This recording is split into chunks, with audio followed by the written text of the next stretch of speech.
Recording in progress. Okay, hello and welcome to the third week of our survey of Anime Astrology, Soul of the Astrologer by Guido Bonatii.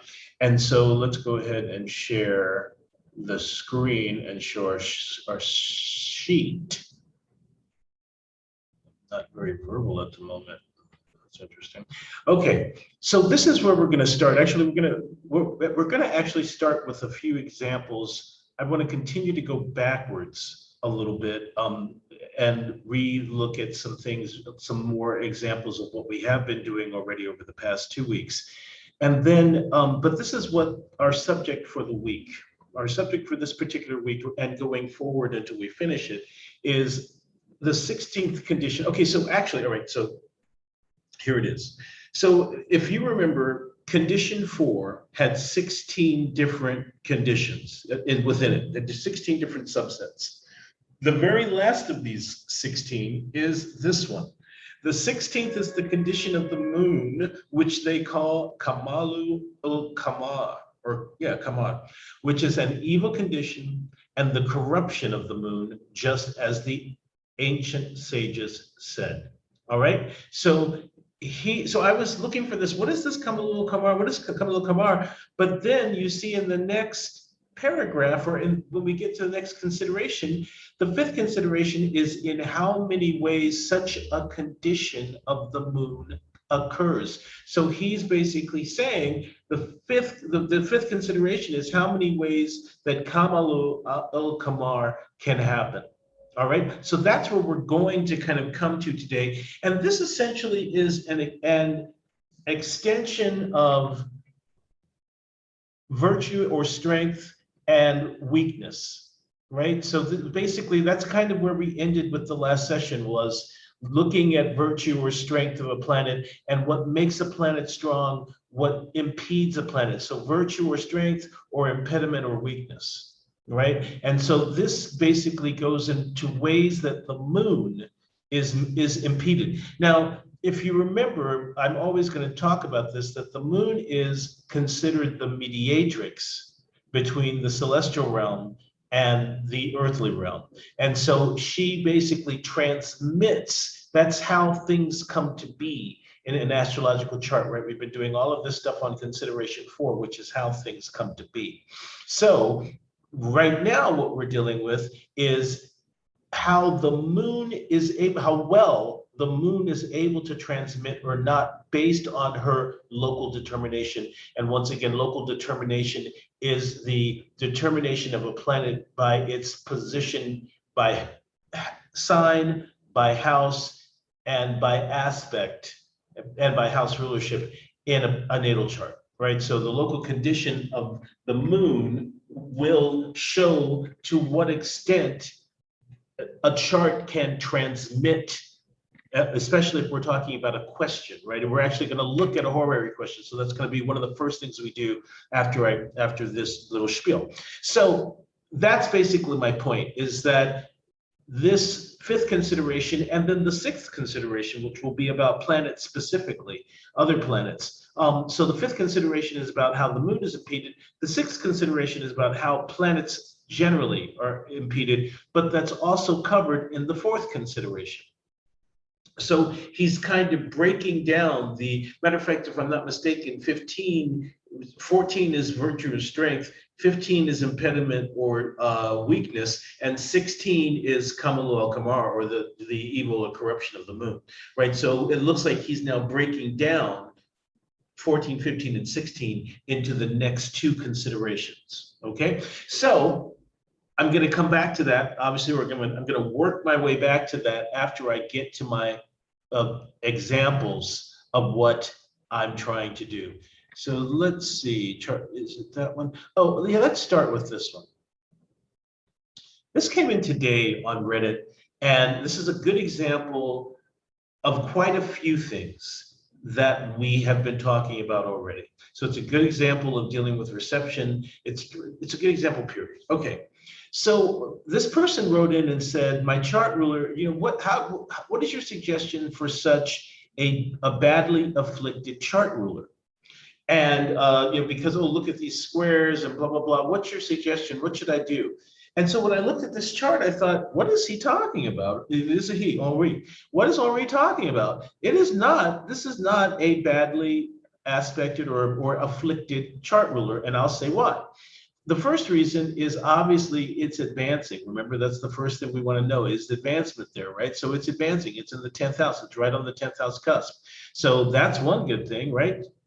Two, Mars is a hot and dry planet. Leo is a hot and dry sign. So he's in a sign that he likes based on its nature. Three, this is a nocturnal chart. The sun is underneath the horizon. And Mars is a nocturnal planet. And if you remember, in order for a planet to be in its domain or Hayz, H-A-Y-Z, it needs to be, if we're talking about the nocturnal planets, it would need to be above the horizon in a feminine sign if it were the female planets, and in a masculine sign if it is Mars, right? Because it's the two female planets in Mars. So actually, in this particular chart, all three of the nocturnal planets are in domain or Hayz. Venus is above the horizon and in Scorpio, which is a female sign, even though she's in detriment. The moon is in Virgo, which is a female sign, and she's above the horizon in Hayz. And then Mars is in a masculine sign and in Hayz. So those three conditions for Mars, the hot and dry, the 10th house advancement, and the domain or Hayz, those three things make this planet, even though he's not essentially dignified, right? Even though he's not essentially dignified, that gives him a really good strength, shall we say, or that gives him, that fortifies him.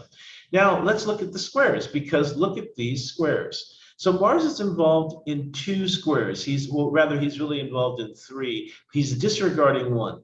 He's not, never mind. Mars is involved in two squares, sorry about that. And as you can see here, Mercury is at 24 degrees of Scorpio, and the moon is at 27 degrees of Scorpio. Now, Mercury is faster than the moon. Mercury is faster than Mars, which means that Mercury is thus applying to Mars by square.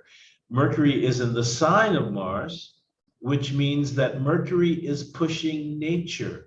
Right? We just talked about this last week. So pushing nature is when a planet A is in the sign of planet B and applying to planet B.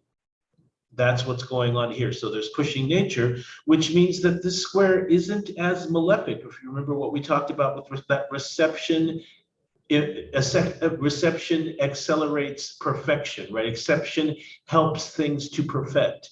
Now, also, though, what we have is Mars is the faster planet than Jupiter and is applying to the square of Jupiter, who is in the sign of Mars. That gives us a square with reception. We also know from last week that any planet that is conjunct, trine, conjunct, sextile, square, or trine, a benefic, is fortified by that relationship. And so here we have a square to benefic, to the major benefic, Jupiter, in his own sign. So he's got the square with reception. Then he's receiving, so he's got the two forms of reception, of the classic reception where Mercury is pushing nature via the square because he's in Scorpio. And then we have the square with reception because Mars is applying to a planet in his sign. Jupiter is in Scorpio, which is his sign.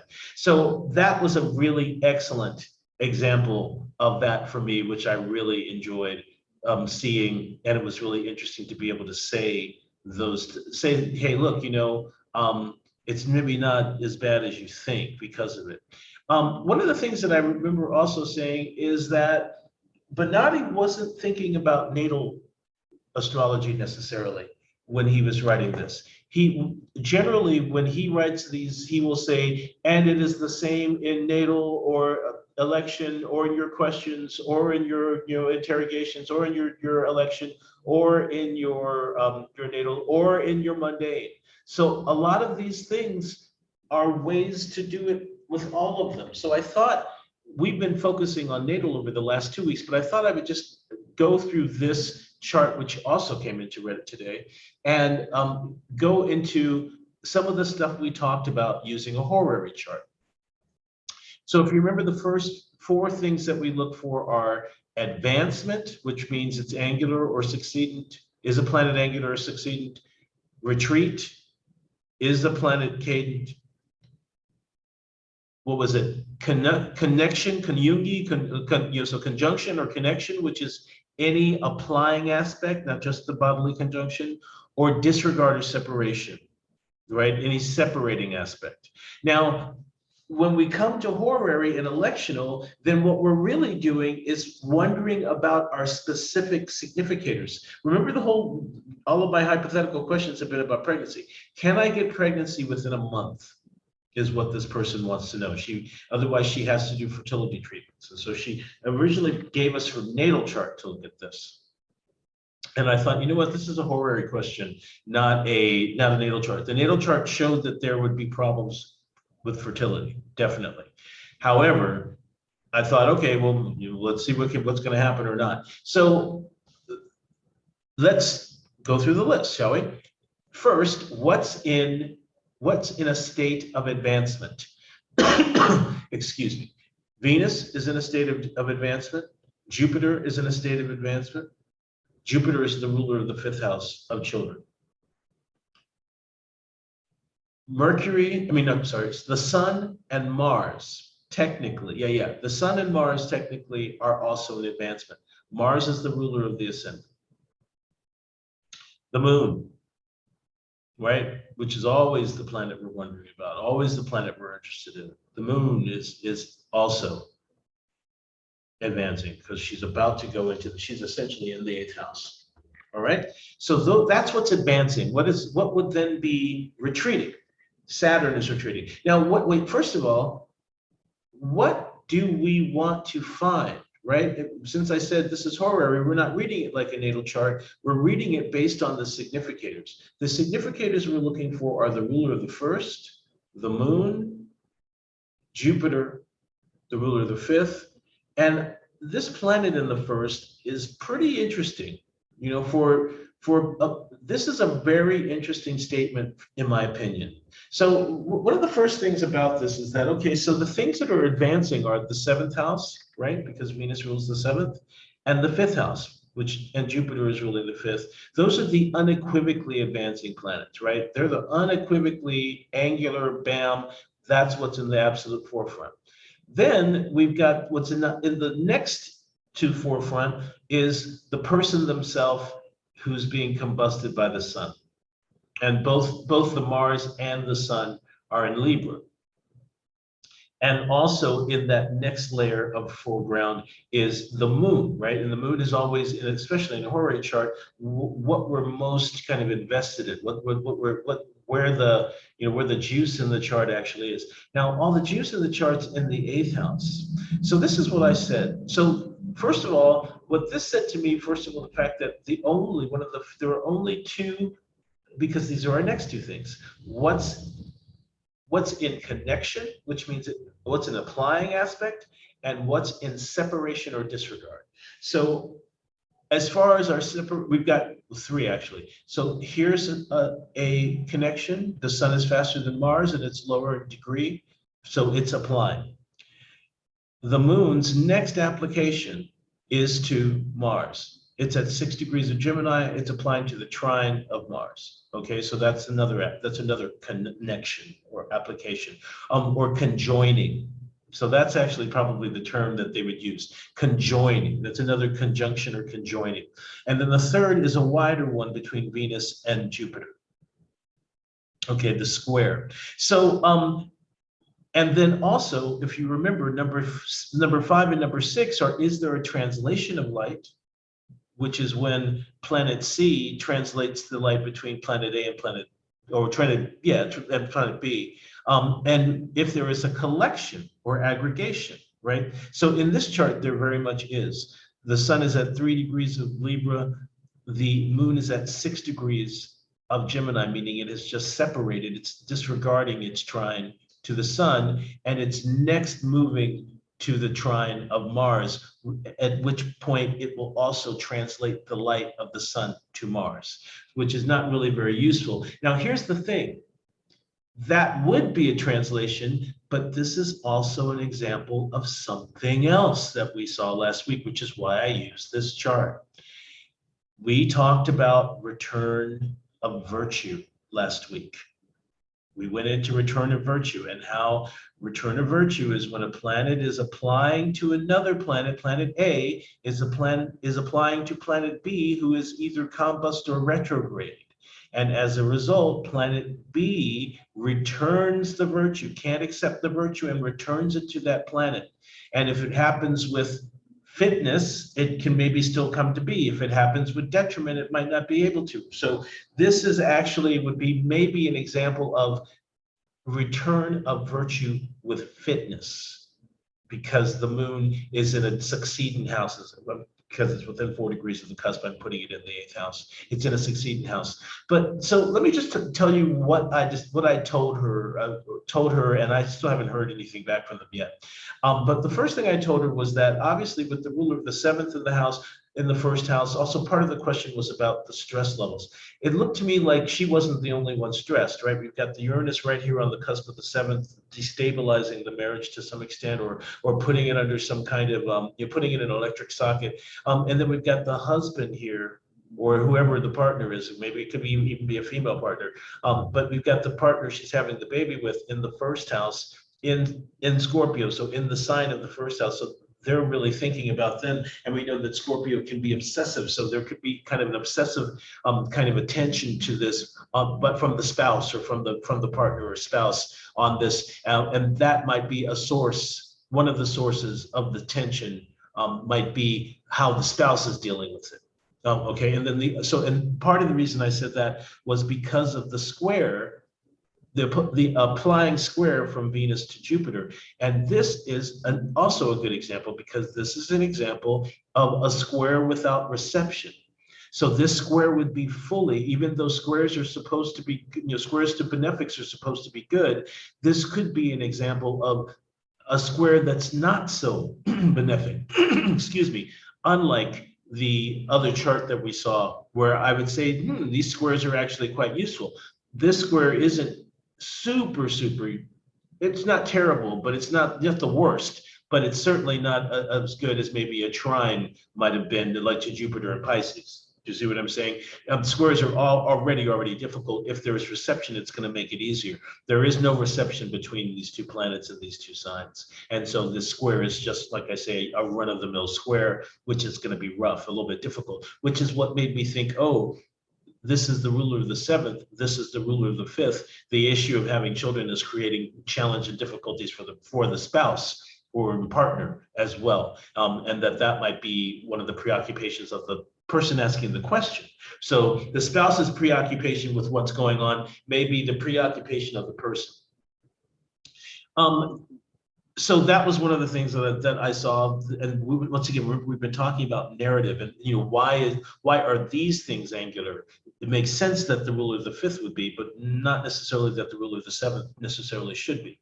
The next thing I came to was the fact that, yeah, the moon is about to trine the Mars, and often people will say, oh, well, the moon's next application is to the ruler of the ascendant. That would be a pretty good sign, but the ruler of the ascendant is combust and in detriment. So it's in a weakened position already to make things happen. And then as a result, there's this return of virtue that's happening. And then we're talking about, what are we talking about? Fertility.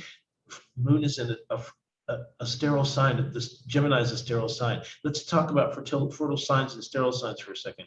So the fertile signs are Scorpio, Cancer, Pisces. The sterile signs are Virgo, Gemini, and Leo. And look at how Leo is the culminating, it's the midheaven here. So Leo is culminating. It's the public statement about what's going on with this chart. So Leo, kind of infertility is the culminating star, is the culminating thing. And the fact that the sun is also, so if we can think of Leo as a symbol of infertility or sterility, then we know that the sun is a symbol of sterility is also combusting this Mars. So we're having so we know that, but we know that that's the problem, right? We already know that that's the problem. What we're trying to figure out is, can she get pregnant in a month? So this moon to Mars would say, oh, possibly, that should be, because it should be quick. Moon is quickness. Scorpio is fertile. Venus is one of the planets that promises children. So they're planets that promise children. They're planets that deny children, and planets that promise children in the first house are good. So that's a good thing.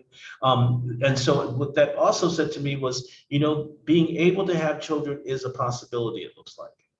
Possibly, like, even though the natal chart didn't look great as far as that was concerned, it looked like from this chart that the overall fertility isn't bad. Also, the part of children in this chart is 26 degrees of Libra, which is ruled by this Venus, right? So, and once again, the Venus is in Scorpio, which is a fertile sign, which is our detriment, but it's still a fertile sign. So, and look also how the part of fortune is in a fertile sign. Now, the moon, the ruler of it, is in a sterile sign. So we can see this fertile, sterile, fertile, sterile. Is it fertile? Is it sterile? Is it fertile? Is it sterile? So the answer to the question I said to her was this. The moon is going into the 8th house, which is also the house of fear and trauma. And it's also known as the house of falling down into the underworld, the epicataphora. And so what I said to her, and the moon represents speed. Look, the moon's in Gemini. Gemini is a sign that has wings. And the moon represents, fast, quickness, and changeability. And so what I said was, speed is not your friend in this particular chart. Speed is not your friend, because speed is the gateway to the underworld, right? Through the moon's fast changeability, she will open the doorway. She will enter the 8th house. She's about to enter the 8th house, and she's doing it fast. She's doing it under the aegis of speed. And so that was one of the first things I said. The other thing I said to her was that, no, I don't think it can happen, because although this trine to Mars is going on, the moon is in this sterile sign, and Mars is returning the virtue. And even though it's returning the virtue with what we call returning virtue with fitness, I think because of the sterility of the moon, and also the moon, Gemini is supposed to be a negative. Actually, we're going to get to this today. Gemini is supposed to be a negative sign for the moon because it's 12 signs away from Cancer. So this is one of the list of impediments, is when the moon is in Gemini, and especially certainly when the moon is in Gemini for a fertility chart, right, as a sterile sign. So my point, what I ended up saying was, I think that you will be able to have a child, but I think that you need to slow down. The other reason I said that was because here we have Jupiter in a sign of Aquarius, which is a Saturn sign, and Saturn is also there. And so Saturn is slowness, the laborious, the difficult, the slow, the impeded. So, but Saturn's in his own sign, which means, things can happen, but at his pace. He's Father Time, right? So what I basically said was, speed is not your friend. This can't be rushed. This cannot be rushed, but it doesn't look like it's hopeless. That was basically kind of what I ended up coming up with as a result of that. I think those are the only 2 examples I had. I don't think I had too much else. Okay, let's come over here let's come back to the sheet and look at what we're talking about. So as I said before, this 5th consideration, I think, is a breakdown of 14, 15, and 16, but specifically 16. This is a breakdown of number 16 in consideration 4. And so let's see what he says here. So he says it can happen. So Kamalu il Kamar can happen in many ways. It happened. Okay, so they said the philosopher said that so when he's saying the philosophers, he's talking about anybody from Vedas Valens up to like Al-Biruni through the medieval Arabic and Persian medievalists. So when he's talking about those, Ibn Ezra, mashallah, that's who he's talking about when he says the philosophers. And so it looks like there were 10 ways that they initially said that the moon could be impeded. And maybe if we go back to that Al-Kabisi book that we've been using, the introductions. Oh, here's Maria. Hey, hold on a second.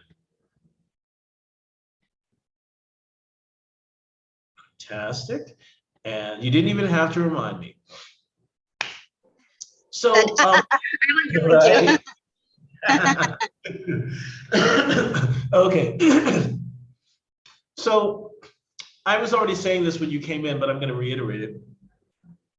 The fourth, this is actually a breakdown of the fourth, of number 16 of the fourth consideration. And as you can see, number 16 is the condition of the moon, which they call Kamalu ul Kalmar, which is an evil condition and the corruption of the moon, just as the ancient sages said. So the fifth consideration shows how many ways Kamalu ul Kamar can happen, can occur. And so he's saying that 10 ways was what the original philosophers, and I was saying that that would mean from Vettius Valens in the 1st century AD all the way up to Mashallah and the 10th century astrologers that he was reading, Ibn Ezra, people like that. And so they had 10, and then he added 7. So 17 different ways that the moon can be impeded and detrimented. Now, you've been to quite a few of the sessions that we've done, but my very, very first session was on this particular subject because when I think about natal charts and when I think about natal chart reading, especially modern natal chart reading, the position and importance of the moon is really, I'm sure as you've seen over all of this time that we've kind of worked together, the moon's super important. The moon is the mediatrix. I say it over and over, the mediatrix, and she transmits the celestial realm down. The celestial influences get transmitted down through her. That's how she, as Lady Luck, affects our fate. And so, as a result, what I wanted to start looking at in natal charts was, are we underestimating the role of the moon in a natal chart? Because in a horary chart, if the moon is fucked up, then the question doesn't have much. It doesn't have much hope. The question doesn't have much hope if the moon. Remember, the moon is the co-ruler of the question. The moon is the moon is the co-ruler of all matters, right? Because she's the one bringing down the influences. So that means that in your, I had an argument with somebody who wanted to do an election with a void of course moon. And I was like, okay, go ahead and do it. But, void of course moon, if the moon's fucked up, things aren't going to work because the moon is is the special sauce that makes everything work.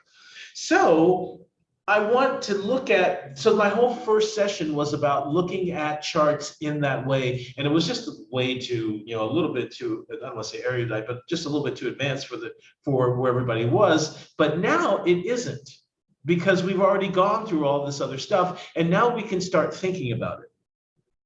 So I have a question. I get that the moon is super important, and it makes sense because of, the different phases and how close it is to us compared to, for instance, the sun.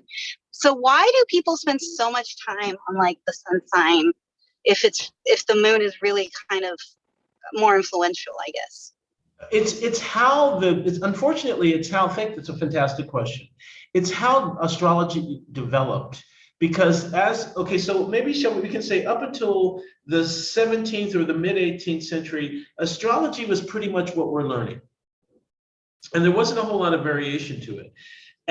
But remember, Sigmund Freud is a 19th century phenomenon. The psychology is a 19th century phenomenon. And with the rise of psychology also comes the demise of astrology as a medium of divination and prediction.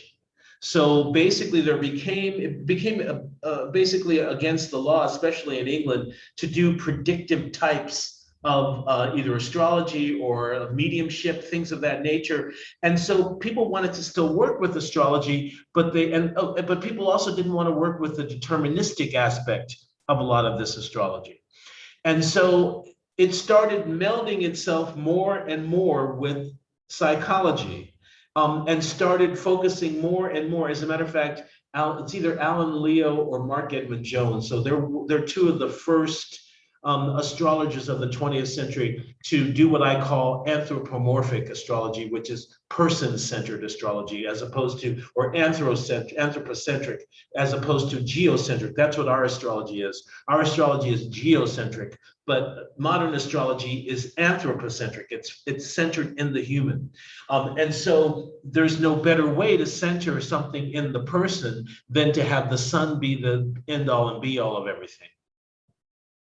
And so that's what ended up, and also that's how it became easy to do things like columns, because everybody knows their sun sign, and you don't have to know exactly what their ascendant. You don't need to know what time it is. You can just say, okay, this is going to happen for everybody who's got this sun. So it became kind of an easy. In India, it's all moon signs. Everybody knows their moon nakshatra. So it'll say, okay, for this sign, but it will always mean the moon, or it'll say, or for this lagna, which means an ascendant. But here in the West, as everything got more and more psychologized, the sun starts to take over more and more as the most important kind of beacon of the chart. Does that answer your question? Yeah, I think so. Yeah, it's interesting to me because I still see it so much, and maybe it makes sense that not all or ascendant, so maybe that's why. Yeah, I mean, it's the easiest, it's the low-hanging fruit. It's the lowest hanging fruit. Even the moon, if you've got 6 hours, if you thought you were born at 2 in the afternoon, but you were born at 8 p.m., your moon's going to change quite a bit. Your moon, like, that happened to me. I thought I was born close to midnight, and I was born really at 6:30 a.m. And so my moon went from separating from Mars, separating from Mercury and separating from the sextile of Mercury and going to the trine of Jupiter, to separating both of them. You see what I'm saying? Because the Mercury and Mars are in opposition, so it was going to sextile Mercury. Actually, I know what I'll do. I'll show you the chart, because that'll just be easiest. Instead of all of that, instead of me trying to. But basically, I had a different chart because I was 5 hours out of in the wrong time, and as a result, that's what kind of ended up screwing me up. Hold on a second.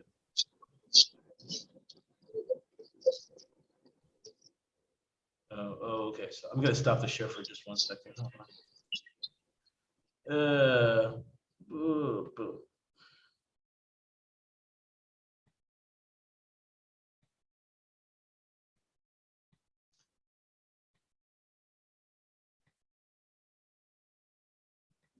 All right. Okay. So my point is, so I thought I was born at 11:57. At 11:57, my moon was at 23 degrees and 41 minutes. The moon is the fastest planet of all, which means that it was separating from the trine of this Mercury at 21 degrees of Sagittarius, and it was at 23, the Jupiter is at 24. It was about to apply to that Jupiter. But here it is 5 hours later, and now the moon is at 26 degrees. It's already left the Jupiter, it's void of course. So basically, I went from having something going on, I went from having connections, right? If that's one of the things that we talked about in our section 4, our consideration 4, I went from having connections to now having a void of course. So that's the example that I'm using. That's the reason I'm using my chart. Let's go back to the sheet and go ahead and you can, perfect. Yeah, the question? No question. I just wanted to say that was very interesting. Yeah, it's really interesting when we get, especially when we look at it in these lights. Okay, so this is the first way in which the moon can be impeded, combustion. So that means that every new moon is an impediment of the moon. Every new moon is an impediment of the moon. Now, the thing is, Once again, right, anything can be made to work on the personal level. I'll always say that. But remember, we're not just talking about the personal level. And also remember, we have a person in our group who has this. And she's gone through a lot of emotional suffering. So it's not like it doesn't really make a difference, or it's different for natal, because when we looked at her chart and we saw that, she had a combust moon, sure enough, I mean, one of the things I said is this moon's been going through a lot of suffering, and she's like, yes, it has, right? So boom, we know already. So this is, in almost every case, these things are kind of showing up to be really important and useful things to know and to work with the chart. Okay, so combustion is the first. So as you can see, less than 15 degrees. So before him, so in other words, she's applying by 15 degrees, separating less than 12. That's what it means. So namely within the rays of the sun, before him by less than 15, that means she would be applying, and after him by less than 12. That means that after 12 degrees, she would be considered leaving the rays, or being out from under the rays, which is what he says. That is when she goes away from him, so that she goes out from under his rays. All right? And it is a greater impediment for her when she goes towards the sun. So obviously the application is more acute. So things are happening. And one of the things that we have also talked about a little bit, but not very much, and something that that I want us to be looking at, is how much more acute is an applying aspect than a separating aspect in a natal chart. That's one of the things I'm really interested in. Question? So for me, I have an opposition because I was born at a full moon. So would that be pretty strongly felt as well, I would guess? But just we're gonna come to it. We're gonna come to it. Yes, it would. Yes, it would. Okay. So, as a matter of fact, the general rule is that any planet in conjunction, square, or opposition to the sun is impeded. Any planet in sextile or trine to the sun is fortified. So that basically the sun is a benefic when he's in trine or sextile, but that especially in square or opposition, that he is a malefic. So, and we're going to come to it in a second. So the second is when she is in the degrees of her own dissension, which makes perfect sense. And look, it's number 3. So when she's either in Scorpio, and remember, each of the exaltations and falls have a specific degree in which it's like the exaltation degree, but also the entire sign is also considered the exaltation. So the 3rd degree of Taurus is the exaltation degree of the moon, and the 3rd degree of Scorpio is the degree of fall. But the entire sign is the fall of the moon, and the entire sign of Taurus is the exaltation of the moon. Same thing with Capricorn. I think Capricorn, it's 28 degrees of Capricorn, because that's the exaltation of Mars. Oh no, I see, that would be for Jupiter and Mars. And then all of Capricorn. Oh, see, so it's only exaltation degrees. Oh, that's something we might want to look at. I'm sure there's probably going to be something about that in here. But so notice that there are specific degrees of exaltation, but the entire sign is a detriment. So that's but that's interesting. Okay, so the 3rd one is when she is in the combust degrees, which is answer to your question, of which the worst ones are the 12 degrees, which are before the degree, which is directly opposite the degree in which the sun is in. Does that make sense? So basically what he's saying is, okay, the worst 12 are the 12 degrees. So the moon needs to be applying to the opposition. Is she doing so in your chart? Let me check really quick. I don't know if she's applying. Very close to being. Let me see. The moon is, yes, applying 2.7 degrees, it looks like. All right, so she would be then in what is considered the combust degrees. What sign is she in? Gemini. Oh, okay, we're coming to that one too. Okay. Oh no, that doesn't sound good. Well, I mean, I think here's another aside here. One of the things that I hate about modern astrology is And it's not really just modern astrology, but it's also kind of the way that our educational system is kind of worked out. This problem with ambiguity, which I brought up before, is an issue. I think this idea of is it good, is it bad? It's like obviously there are things that are good, there are things that are bad, but what we're really interested in is how is it manifesting? How Right. specifically, right? How specifically is it manifesting? And of course, we end up knowing those things by knowing what house the moon rules. Obviously, we know what things the moon rules herself, but we know as a result. Okay, so here's the thing.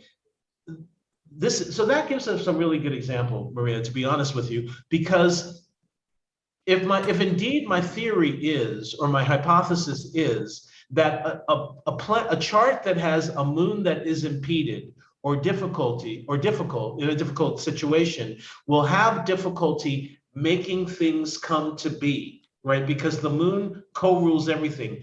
Do you find that you have to really, really work to make things happen in your life? Yes. Yes, I do. Okay. And disappointment. I mean, that there's been plenty of disappointment and rerouting and things of that nature. I think so. I mean, yeah, it's basically a matter of like you think something's gonna work out, and then it almost works out, or it works out with an asterisk, right? So Right. it works out, but you have to endure some very negative thing in order for it to work. Oh my God, that's how the opposition perfects. Okay. That's how the opposition perfects. It's that you got what you asked for. Did you really want what you asked for? Or you got what you asked for. Are you glad but you're not glad you asked for it? That's how the opposition perfects. What house does the moon rule? It's in the 9th house. What house does it rule? Oh, what house does it rule?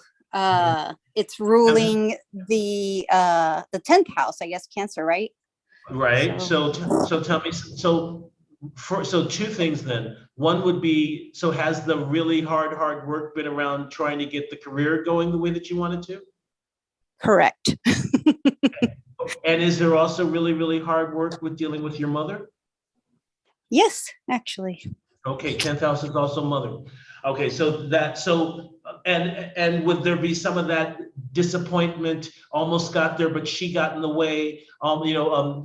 You see what because remember what we're talking about is light being reflected, right? The moon is reflecting the light of the sun. So that could mean the mother could be in competition with you a little bit, and that who gets to shine the most. There could be a who gets to shine the most thing between the two of you. You see so that's what we're looking for. That's what we're looking for is how does it manifest specifically? And this is a great kind of example. And of course, then if it is dealing with the mother, then it is dealing with how we deal with everything, right? If it's dealing with our parents, then it's dealing with how we deal with everything. Sure. Right? Yeah. At the same time. So this is how I feel that the moon is the co-ruler of everything. Do you see what I mean? So that even if you have you might have trines or whatever. And you know what I think we'll do is if you have the IMGUR link for your chart, we'll add you as an example chart to the other 5.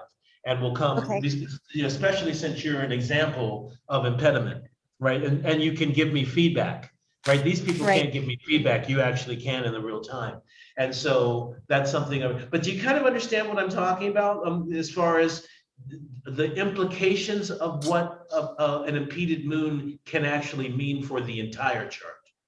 Right. Okay. Yeah, that makes sense. No, I mean, I would say, yeah, I had a difficult relationship with my mom, but it actually did not become as difficult until my brother was born, which is weird, I guess. And my younger brother. And then, and then now in my older age, I've just kind of learned to deal with it. But I feel like it's definitely more work on my side. Like she gets what she wants, but I'm always kind of placating her. So we're not Okay. super close, but that's- it's a much less volatile relationship than it was when I was growing up. But here's the thing. There's the servility of the moon to the sun, because the moon's a handmaiden to the sun. I mean, she's the queen, but think about what a paternalistic culture is giving us this astrology we're talking about. So there's an aspect of the moon is the handmaiden, the moon is the servant, she's the nursemaid, right? The moon is the tit.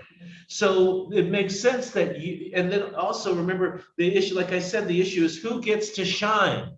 That's what I was just saying. Which one of us, who gets to shine? And obviously it would be kind of in this situation her, because your natural moon, it's your moon that's being impeded. Do you understand? Right. It's your moon that's being impeded, which implies something about her, but it's really your moon that's being impeded, which means that you're in the disadvantage as a result. Gotcha. Okay. I'm going to try and join on my computer. I'm on my phone, so Okay. it's going to look like someone else is joining, I guess. Yeah, Hold no on. problem. Yeah. And then I can send you the link because I only have it on my computer. Okay, that's no problem. I mean, I understand how so many, for me, I feel, so it's this weird double-edged sword, because I understand how we want to be able to give people hope. We want to be able to really actually help people to create avenues and possibilities for them, etc. But I feel like a disservice is made with what I call this art of saying yes kind of astrology. But with the doom and gloomy thing, it can get to be too much too. And especially what you tend to find with a lot of people who are attracted to this is they're attracted to it because of it. I know I am. I'm attracted to the gloomy aspect. I really am. The first thing I'm looking at is, someone asked something, the first thing I'm looking at is, does the chart say no or not? Does the chart say no? That's the first thing I look at. And I mean, it's something that I had to, as I gotten older, that I had to really work with, and learn how to be able to give hope, learn how to be able to do all of those things. Like there's a whole, being accurate isn't all there is to it. Sure. You know what I'm saying? That makes sense. And I had to learn it the hard way. I had to learn, not for very long, but I had to learn it kind of the hard way, that it's just not enough to be accurate. You have to offer, there has to be something that you can offer that nobody else can. That's something. So, okay, so we just talked to you about the third, the third one was when it was in compass degrees. And let's see, the fourth is when she's joined to one of the malefics. Okay, and this is going to be the same for the other planets. So joined to one of the malefics by corporal conjunction, which is the conjunction, opposition, or square, without perfect reception.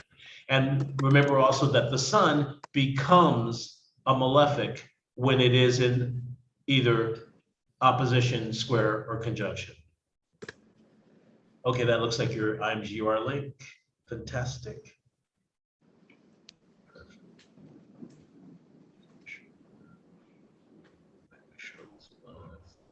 All right.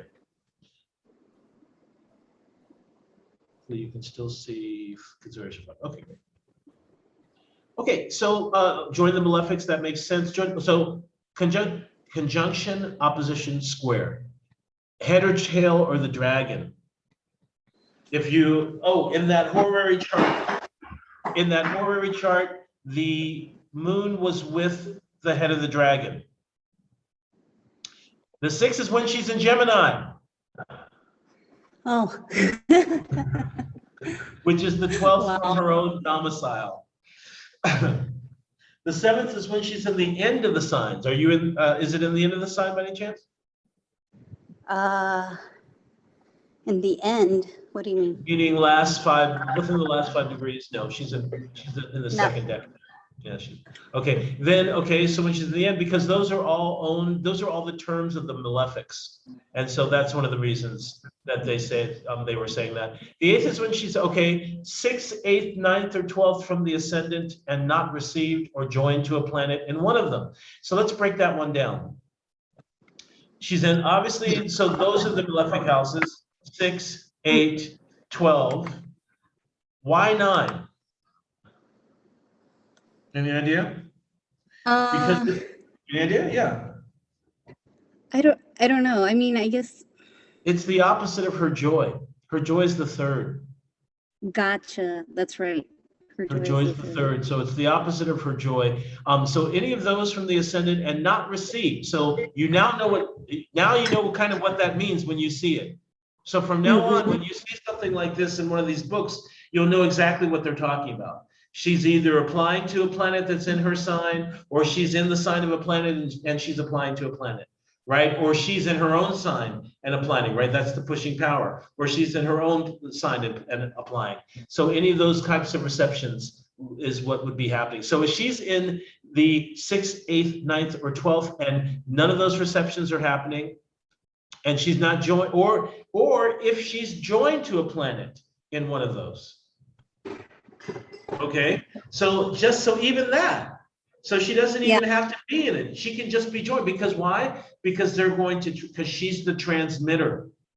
And so she'll transmit their influence in that negative house, right? So they're carrying some of that negative house influence to her, even though they might not be the ruler. Even though they're just in the house, they can still give her the problem. So that's very interesting. So we'll look for that. The 9th is when she is from the 15th degree of Libra. We're not going to deal with the Via Combusta. So this is called the Via Combusta, 15th degree of Libra to the 15th degree of Scorpio. First of all, it's moved because of the precession of the equinox. Second, I didn't find it to necessarily be, I've looked at it for a long time, haven't necessarily found it to be. Now, Spica is right there in the middle of it at 23 or 24, maybe 25 Libra. But Via Combusta, I'm going to say, let's put an asterisk next to that one. The 10th, when she is void of course. Remember, I just told you about how my chart, when it changed 5 hours, I went from having connections, from having a translation to having a void of course moon. And then 11th, and you understand what void of course means, right? There's not going to be. Yes. Okay, perfect. So it's kind of between. It's between.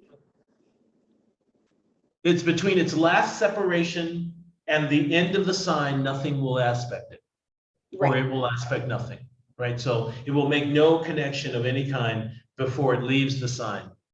The 11th is when she is slow in course, which I also mentioned last week that this is never something I've looked at, and I'm open to doing so, is when she's in the failure of her light.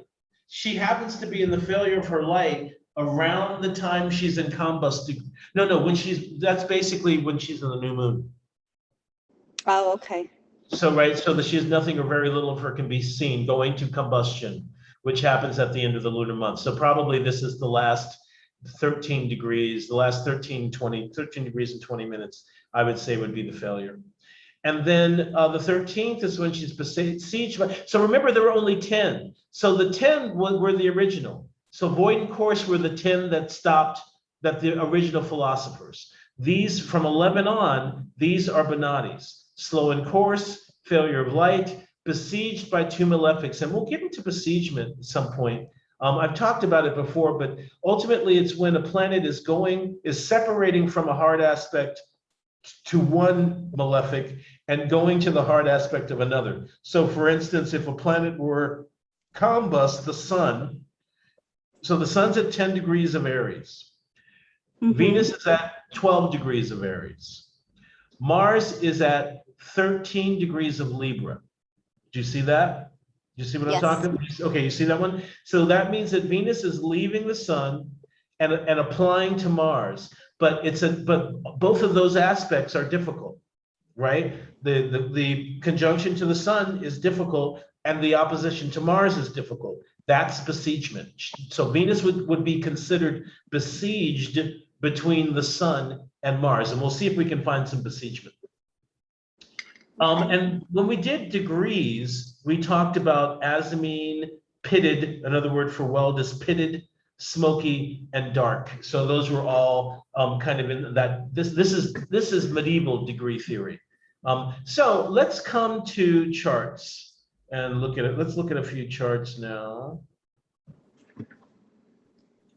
Oh wait, everybody's open. Okay, I'm going to start with violently happy I am. Can you see it? No, I don't see it yet. Hold on. I still see your form. Can you see violent happy I am now? Yes. Beautiful. Okay, so what we're looking for is the moon. Well, we could just go through all of the things, but let's start with the moon first.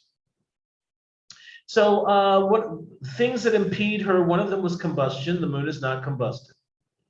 The moon is exalted in this chart. Is she, oh, look at also the moon's in the third house. What did we just say about the third house? The third house is the joy of the moon. So this moon is exalted and in her own joy. So that's very nice so far. Makes sense with the username, right? Violent. It kind of does, doesn't it? And look, she's just leaving the opposition to Mars, where there's the violence, right? So that's really, you're right on the money there. I love it. Okay, so the next thing that's going on is are there any connections that the moon is making? So by connection, that would be what? Applying aspect. So she would be able to apply to anything in Cancer, Leo, or Virgo. She's in disregard to Mercury. There's a separation.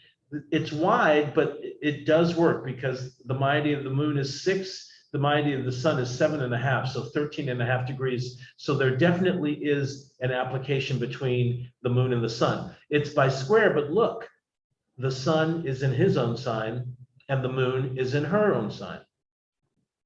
This moon is pushing power to the sun, who in turn, now if you remember last week when we were talking about pushing, I said that my original understanding was that all planets in their own sign or exaltation can push, whether they are applying or not.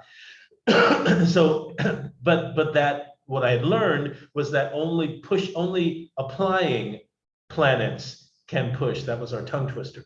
So in this particular case, though, I would say they're mutually pushing, aren't they? She's left these two oppositions. So the opposition to Jupiter isn't really helpful, right? It's only the sextile, conjunction, sextile, or trine, or square that's helpful to of the benefic. And the opposition, thankfully, she's leaving the opposition to Mars. Now, one of the things you could say is that she's besieged because her last aspect is the opposition to Mars, and she's about to square the sun, right? But technically, this is besiegement, or really not true, because the last aspect is from Mercury. If it had been from Mars, this would technically be besiegement because it is a hard aspect, and square to the sun is supposed to be malefic. In this case, remember from last week, we talked about how not all squares are malefic. And I feel like maybe this square might not be a particularly malefic one. Okay. Okay, so so I think that this one might not be, I mean, all squares are going to give challenges and the need for industry and work and decisiveness and that kind of thing. But that doesn't mean it will fall apart. There are squares where there's all that bullshit you go through and then it falls apart. And that's, I think, the difference. I think reception is the key to the difference between how malefic a square really is. Okay, let's go to the next chart, stress machinery.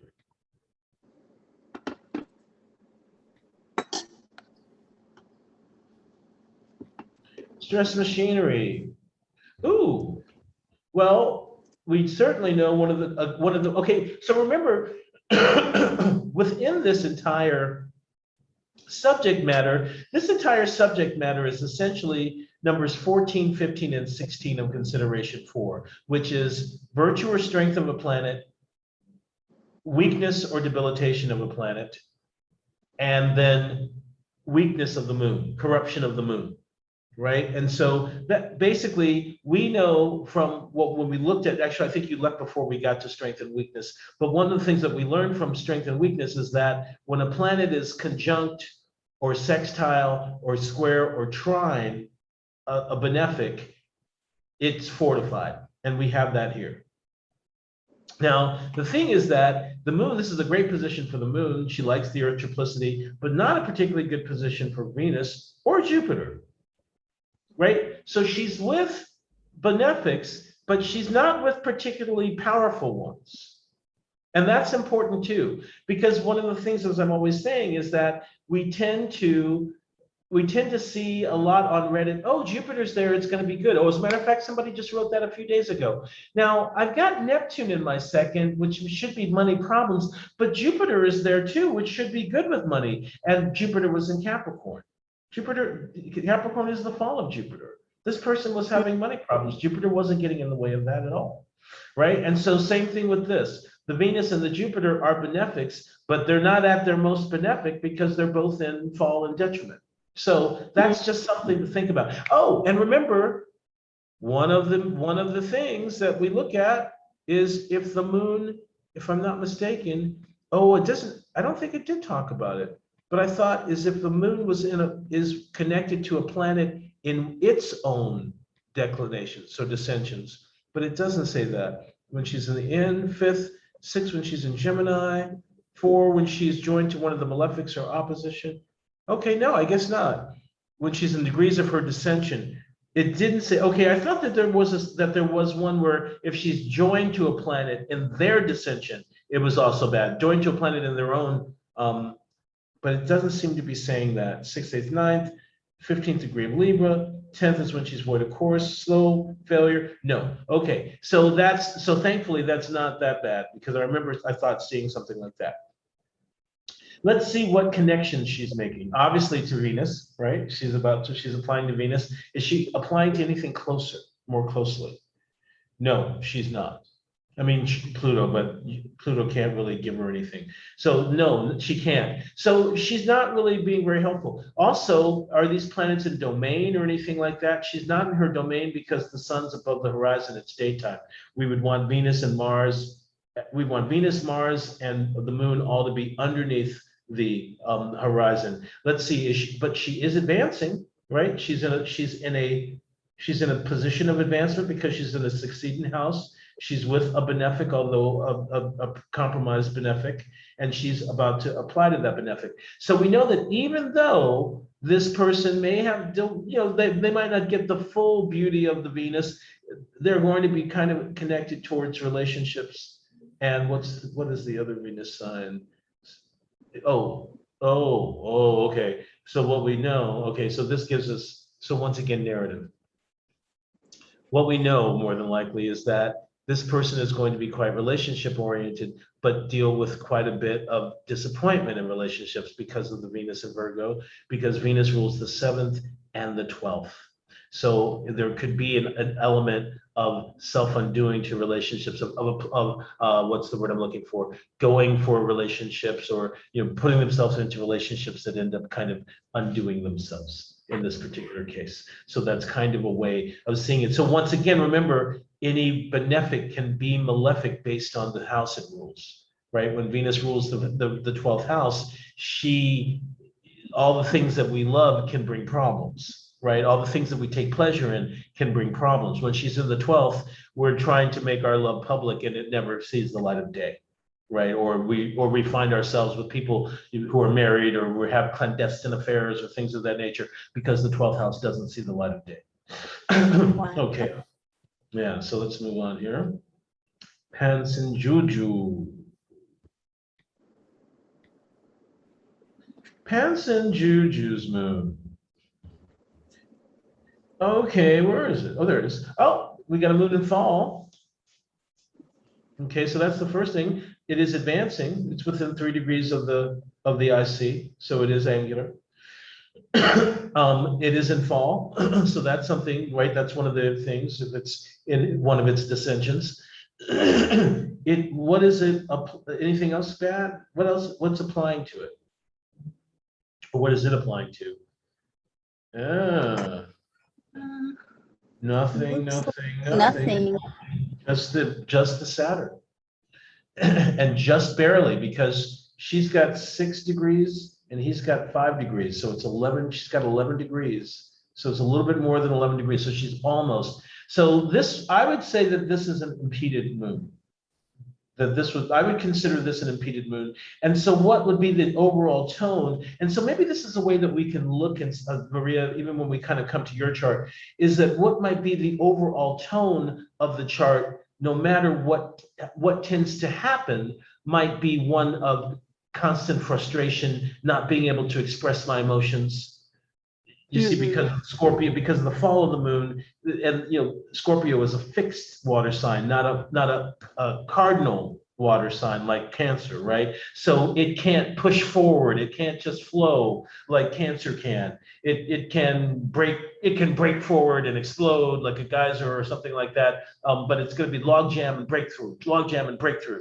And then with the Saturn inhibits and cools things down.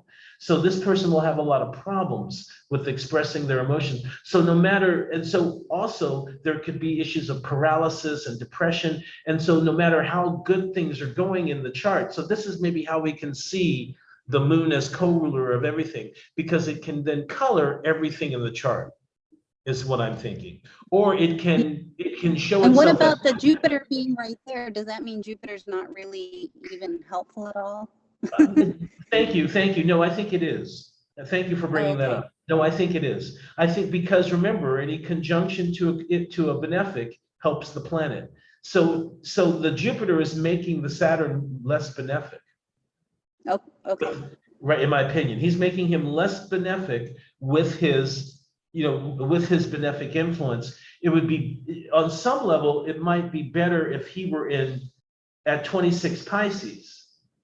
Or 22 Pisces, you see what I'm saying? Where he could give his own sign, he could push his power onto him too. You see, because there's no reception, but there's a benefic influence, right? They're both what's the word, peregrine in this sign. So Jupiter's not necessarily, he can do his thing, but look at Venus's combust. There's emotional problems, there's emotional difficulties in this chart. And there's difficulties around love, ruler of the seventh. So the moon's opposing the ruler of the seventh as well. So we can see we don't want to look, we don't want to dwell on the problems because we want to be looking for the solutions and remedies, right? But we have to know them. We have to know them. Sure. So you're solving the right things. Yeah, exactly. Then you're assaulting the right things. Exactly. I think that's really one of the other things that I remember talking about when I first started doing the sessions was there seems to be this belief that astrology is a way out of your life. Like astrology is a path to a perfect life with no problems. No, what we're seeing instead is that astrology is essentially telling you what you already know about your life, right? It's giving us all the details of your life experience as it is, as your life is, but then it also has answers to what we can look at. Like we haven't really kind of gotten into how to look at a chart like that, right? We're really just looking at how to read the damn thing, right? But some of these things say how, because that was a perfect question. Hey, but doesn't the Jupiter help it? Yes, it does. And that's something that we could be communicating, because this person will be feeling the Saturn Moon opposition to a certain extent, right? But they will be feeling a Saturn Moon Jupiter opposition, which is nicer. But then there's all this shit over here. Right? Yeah. This is a besieged Venus, besiegement. We have besiegement. Okay. There we go. Because it's trapped between Mars and the Sun, basically. Because she's the fastest planet of the three. She's the fastest planet of the three, meaning she's leaving. So she's leaving the conjunction of the Sun, and she's applying to the conjunction of Mars. So she's leaving the conjunction. She's not leaving the combustion. That's the other thing. She's not even leaving the combustion to do it. Right. So this is a really, really, really, really, really impeded Venus. What houses does she rule? She rules the 10th. So there may be issues with the mother, the career, the public life. And look at how the 10th is in the 11th. So there may be dreams or something that weren't able to happen or something. This Venus, they should be feeling it with the Venus. Obviously, Venus is love. And Venus is the ruler of the 7th. Saturn rules the 7th house. So this Venus rules that. So, yeah, so there's challenges. This chart has challenges. This chart has challenges. So look at how we come to all of these different narratives in so many different ways. We were just last week looking at how all these other things show narratives. Now we're looking at, well, I mean, we're looking at the same thing, aren't we? But now we've just added how the moon can be adding a narrative to this. Look again, Moon, Saturn. Oh yeah. Moon's conjunct Saturn. And Moon in Gemini. Remember that was on the list? Yeah, that's my problem too. Well, I mean, that's your situation. Now what we also have, though, she's just leaving the square. She's just leaving the square to him, only within 10 minutes, just leaving the square to Sun. And she's disregarding Venus and the Sun. Who's she going to next? Ooh, she's void of course. All right. This is I would call this an impeded moon. She's leaving. Her last application is to the Venus. That's nice. Okay, that's better at least. But she's still experiencing the influence of the Saturn. She just left the trine of the sextile of the Venus, which helped a little bit. And then she went to the square of the Sun, which isn't really very helpful. And now she's done. Now she's done. She's going to be void of course for the rest of the time. So I would consider this something of an impediment. This has been a busy moon. And this has been this is a busy and very social moon. Yeah. Or the challenges around how social it can be. So yeah, there's quite a bit interesting going on with this one too. And the Mars in the first. Fascinating charts. All of these have been it's been so much fun. Kind of looking at all these and being like, what? Moon, what's going on? Aries, this is the exact degree of my moon. I'm at 26, I think I'm at 2612. Something like that. That's the exact degree of my moon. So, remember what they said? Final degrees, when it's in the final degrees of a sign, that's an impediment. It's in the 12 degrees, it's in combust degrees. It's a full moon. Yeah. It's not in the 12 degrees going up. Thankfully, it's in disregard. It's separating, but it is. And look at what it just did. So now look, if it had been at 19 or 20, the moon would have been besieged because it would have been going from the Mars to the Sun. Right. But it's past. It's past both of them. So anything else? So this moon is also void of course. And who else? Oh, there's me. And then, so let's come to you.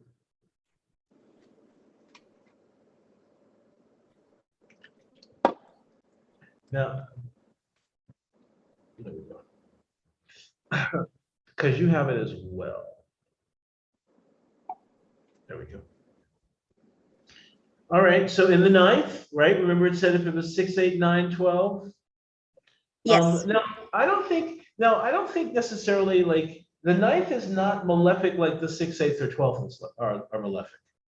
I think it's just that it's not the joy of the moon. It's the opposite of her joy, kind of like it's the opposite of her exaltation or something like that. So, I mean, that would be interesting to see because remember think of it like this. The moon in the 9th house is like a witch caught by the Inquisition. Okay. Because remember, the 9th house is God, and the moon is goddess and sects, S-E-C-T-S, not sex, but S-E-C-T-S. Minor sects, sects that might be considered heathenists. And so that might be why it would be considered that way. So what I wonder is, have you ever been, what's the word I'm looking for? Have you ever been accused of anything? Have you ever been the source of an accusation? Yeah, sure. I mean, I don't know. Well, actually, when I was a lot younger, it was a really weird thing happened where I was accused of being a witch, even though I wasn't. And yeah, it was very strange. People What? spread a rumor about me that, yeah, it was really weird. They spread, so the long story short is a neighbor friend of mine who was a year ahead of me in school, she and I would take care of this stray cat. And one day her father ran over the cat, and I saw him do it through my window in my house, and he put the cat in a bag and put it on the curb. I mean, it was very, I don't know, it was very harsh. Well, I'm sure he lied to her as to what happened to that cat, and somehow she decided that I was a witch. I killed the cat and ate it. And because she was a year ahead of me in school, I was in 5th grade, she was in 6th grade. By the time I got to middle school, everybody thought I was a witch that killed cats and ate them. And we were never friends again, obviously. Oh, and that followed me until she left school. Yeah, it was very weird. And it took me a long time to figure out where this rumor even came from. Wow. I mean, I was just being metaphorical. I didn't expect that I was going to be bang on the fucking money with this shit. I know, it's very weird. It's a very weird thing. And once she left to go to high school, it never like manifested again. We need to, did it manifest? Oh no, did manifest before. We need to be looking for this in charts. Need to, or maybe not. I mean, it could be just a coincidence. But because I was just riffing, to be honest with you. But it's amazing to find out that that's really kind of true. That's outrageous. I love it. Okay, so let's see who she's zooming. Yes, indeed, she is applying to the sun. The sun rules the 11th. So a lot of it would be around wishes, and you look at also the Jupiters here. So this is a big dreams chart. This is a big dreams chart with difficulty making them happen. Is that correct? Mm-hmm. Yes, I agree. Yeah, so a lot of the chart would be preoccupied with big dreams, with having very big dreams, and really being committed to these big dreams.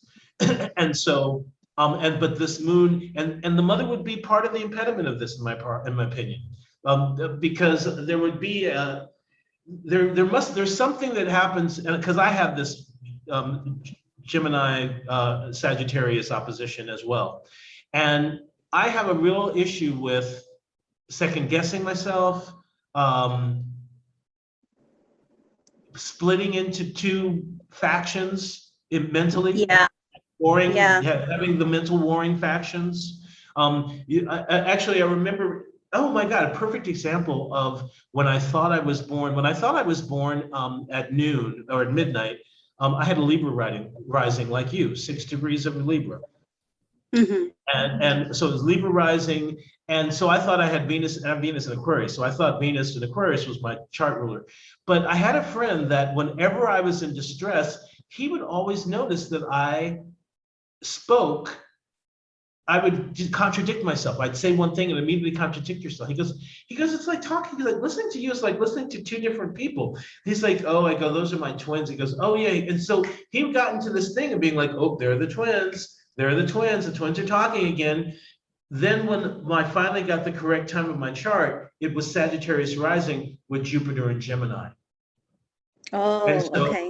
Yeah, so that was an aspect of how the twins kind of worked. And the moon is co-ruler. The moon is like the ruler of the ascendant. So the thing is that the mother would be no help for the warring factions. The mother would be no help because what we Geminis need is somebody to help us bring both of the warring factions together in our minds and help us to get it together, help us to find a path forward. The part of the problem with the mother would be that she would exacerbate that. She would exacerbate the disparate things between in your head. And so that would also then that becomes the pattern for how we go about doing things. Does that make sense? So this moon opposition becomes the pattern for even, so let's kind of just look at your chart for all of the stuff we were talking about. Since it's just you and me, like this may not happen again, but since it's just you and me, I don't give a shit. All right, so what is advancing? Venus is advancing, Pluto obviously, Jupiter is advancing. That's it right now. As far as this particular chart, Venus is advancing, Jupiter is advancing, Pluto, but the two classical, Venus and Jupiter. So we were already talking about this Jupiter, weren't we?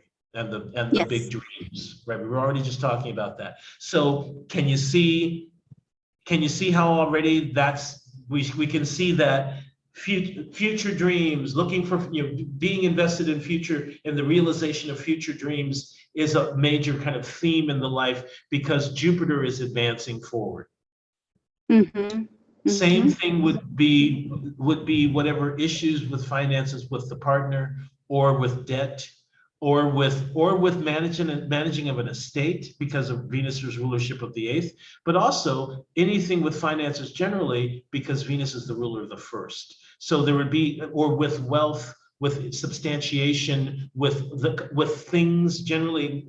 Second house is all of our movable goods and what we kind of gather onto ourselves, how we substantiate our life, how we furnish our life. And so you should have interesting tastes, that you should have your own type of sense of aesthetic and beauty that's not specifically what do we call it, like a conventionally beautiful. Right? I would agree with that. It was probably, I mean, I chose a career as a designer, and part of my problem was actually convincing clients to like what I liked. Right, because your aesthetic is so different. That's the Venus in Scorpio, so that's how the detriment. See, it can work on the personal level, it's just different. It's just not Botticelli or Raphael or something like that, which would be Venus and Taurus. Do you see what I mean? It's not that kind of typically beautiful, typically pretty, right? Your aesthetic would be probably a little edgier, whereas Mars, and it's in Capricorn. Yeah, it might be a little raunchy too. So your aesthetic might be a little edgier and raunchier than people can think that they want. So that's how we end. Why did I say that? Because Mars is in Capricorn and in a licentious sign, right? Which is raunchy. So and Venus is in the detriment. So all of these kind of ways. Okay, so then the next thing we look at are where are the connections and separations. So Venus has separated from Jupiter. Let's see. The moon is connecting. So the moon is conjoining the sun. Let's see. Is there anything else? It's wide. It's a little. It's wide, but Mercury to Saturn, kind of, because but he's retrograde. Sorry, never mind. Yeah, Jupiter's retrograde too, so I guess that's another problem. Well, I'm still trying to, certainly as far as the houses are concerned, 6 and 3. Do you have a sibling? Do you have a male sibling? Yeah. Oh, you do have a male sibling. Now, tell me something. Is he a poser of any kind? What do you mean? A poser as in pretends to have more money than he has, or to be a higher status, or anything of that nature? I honestly, I wouldn't know, because I don't know how he presents himself to friends, but I'm not part of his friend group because he's so much younger than me. So because I'm wondering, because Jupiter as ruler of the 3rd represents your brother, represents your sibling. And so he definitely likes nice things. Okay, sun luxury. So sun represents the luxury, but the retrograde, I'm trying to figure out how the retrograde works, because the retrograde usually creates a type of mischief around it. It's in the 9th. Is it 9, 12, 11, 10, 9? It's going into the 9th from the. Is he involved with long distance travel or not religion? Is he involved with religion at all? No, not religion. He did travel a lot for work. He doesn't now, partly because of COVID and partly because he just became a father. So he wants to stay home with baby. But he did travel for work. He's a biomedical engineer. But yeah, I mean, I used to be closer with him when he was younger. Now, not so much. But we're almost 9 years apart in age. He's much younger. Ah, I see. So yeah, so you're not peers. You're not peer group. Okay, so the conjunctions, the connections in this chart are I would definitely give Mars Jupiter, because Mars has 4.5, and Jupiter has 4.5, and so they're between. That's 8.5. So that's definitely. So the Moon, Sun, the Mars, Jupiter, and I think that's it. Oh, the Venus, Saturn. Yeah, Venus is trining Saturn, right? Sextile. Okay, and this is not sextile. Yeah. Okay, so remember we were talking about, so this is, I almost feel like I want to create a series called Not All Sextiles and Trines Are Created Equal. Not all aspects are created equal, because this is an example, this is an example of a sextile that's not useful, especially for Venus.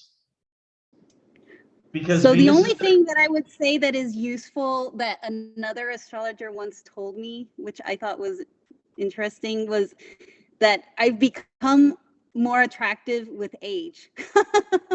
Yes, I could see that definitely. So like I look young for my age, and when I was younger, like I had a hard time finding people, you know, to date or whatever. Now that I'm older, in my 40s, like for some odd reason, like I'm much more attractive. I don't know why. Yeah, I can see that. Well, you know, actually, in my opinion, she might have really been talking about the Mars and Capricorn, because okay, because the Mars is the ruler. I mean, certainly the Saturn, the Saturn would delay things and make it difficult to find the love you're looking for, right? Because Saturn's in her fall. Right. So that's kind of what I mean. So what this would do is would make you very disciplined and easy and easy to work on your own. You would be able to easily work without any kind of supervision and totally get. Matter of fact, you probably prefer it. Put me off in an office in a corner, and don't look over my fucking shoulder. Leave me alone, and the work will happen. Right. So that's what I think this Saturn does, because Saturn is also in his joy here. So Saturn's in his joy in the 12th. So, and that usually means that Saturn finds the industry in the 12th. Saturn finds the usefulness of the 12th. Gotcha. And right, so Saturn finds the usefulness of the 12th. And so that usefulness of the 12th will happen to the Venus. So it would be a natural, like you might need to go off into solitude to recharge.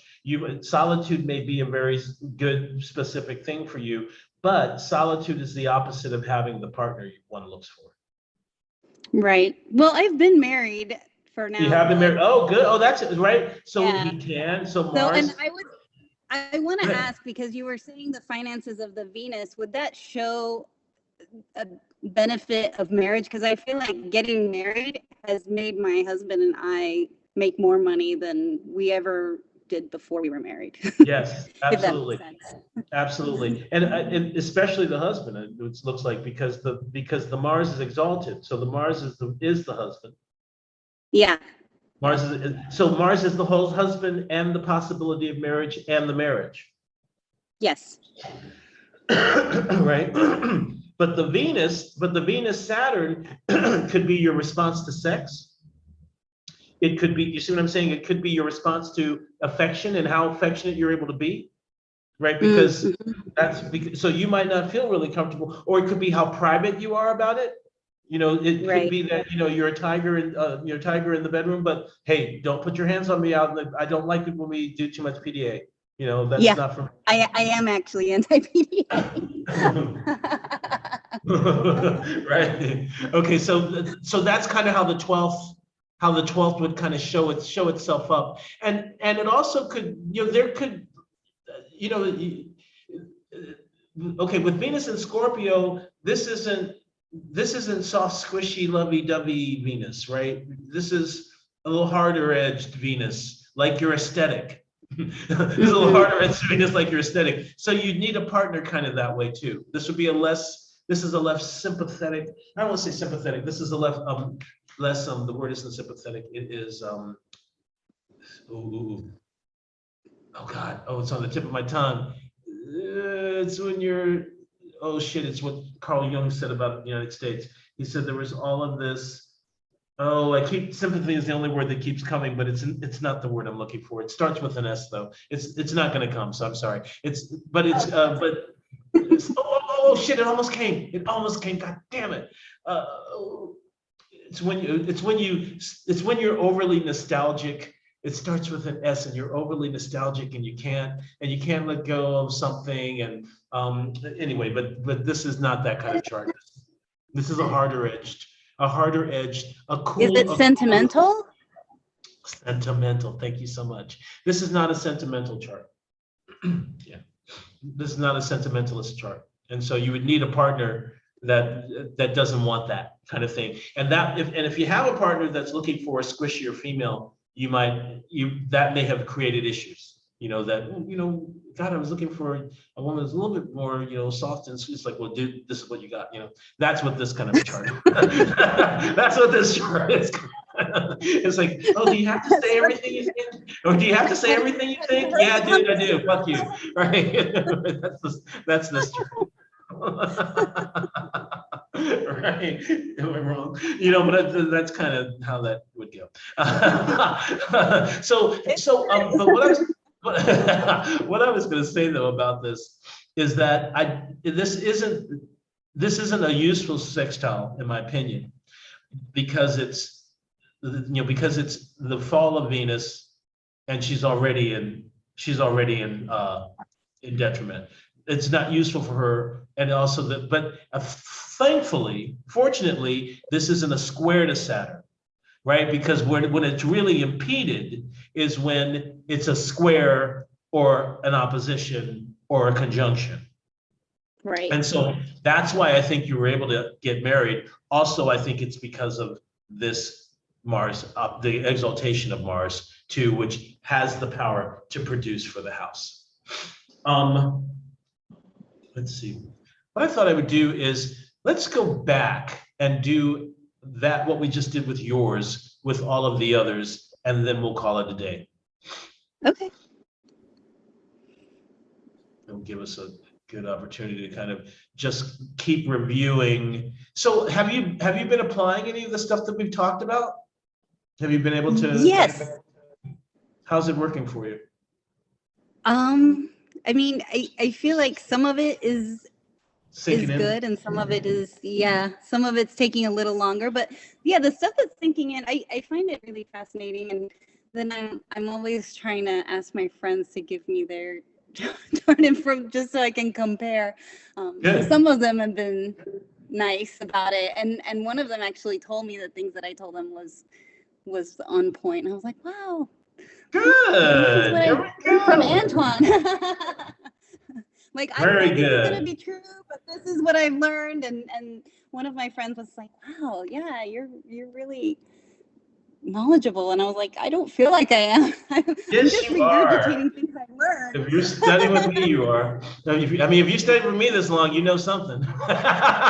You know something. I mean, whether or not you can make it work, is another thing. But you know something. You definitely know something. So all you need to do is now put it in practice, and it sounds like you are. I'm so proud of you. Fantastic. All right, well, let's start with Violently Happy I Am. Oh, well, since you're making some of it work, you can get in here and help me out. So what's advancing, angular or succeeding? Obviously this, right? Yeah, it looks like the Venus would be. Maybe, but not really, right? Because it's at 4, Venus is at 26. Oh, right, Cancer, right. So it hadn't quite made it. This is the only one. Oh, and the Mercury. These are the only Mercury ones. Looks like, yeah. These are the only ones. And so, okay, and then we've got in the whole chart, and then we have a planet in its exaltation. Oh, this was the one in the exaltation, and where the planet was in its joy. So the moon was in exaltation. The happy person. Oh, yeah, right. So then the question is, what is conjoining? What's conjoining and what's separating? So we'll start with the moon. She's fastest. She's at 9. Anything? So the sun. That's right. We were talking about that. She's leaving the Jupiter and the Mars opposition. She's just left the trine to the Mercury, and she's moving to the sun. That's her next thing. I think that's it. What about anything else? Anybody else doing anything? I feel like, I mean,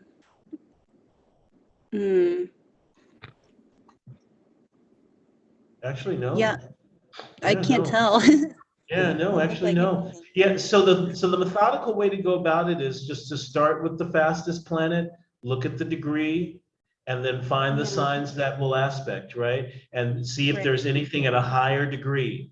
And so our fastest planets are the Moon and Mercury. The Moon, Mercury's at a pretty low degree, but there's nothing. He's already left. Look, he's left the sextile to those. There's nothing really in these signs that he can do anything with. There's nothing in these signs. The moon has already left him. Right. Right. So the moon's already left. So really our only real ones are what? Mars to, was it? No.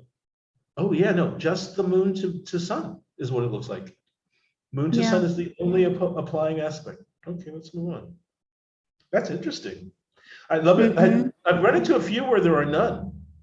And I'm wondering what that means. You know, if that is some kind of implication of things happening less easily, or I'm also wondering if the planets that are applying in aspect, if they are more specifically, like if they're featured more, if those areas of life that those planets represent are, and those aspects are featured more in the life than the ones that are separating. I mean, just something to think about, right? Okay, so what's advancing? Let me see. It looks like, I mean, the moon is going toward Venus. Yeah. And then so remember, we're looking at house placement right now, right? So we're looking for angular and succeeding.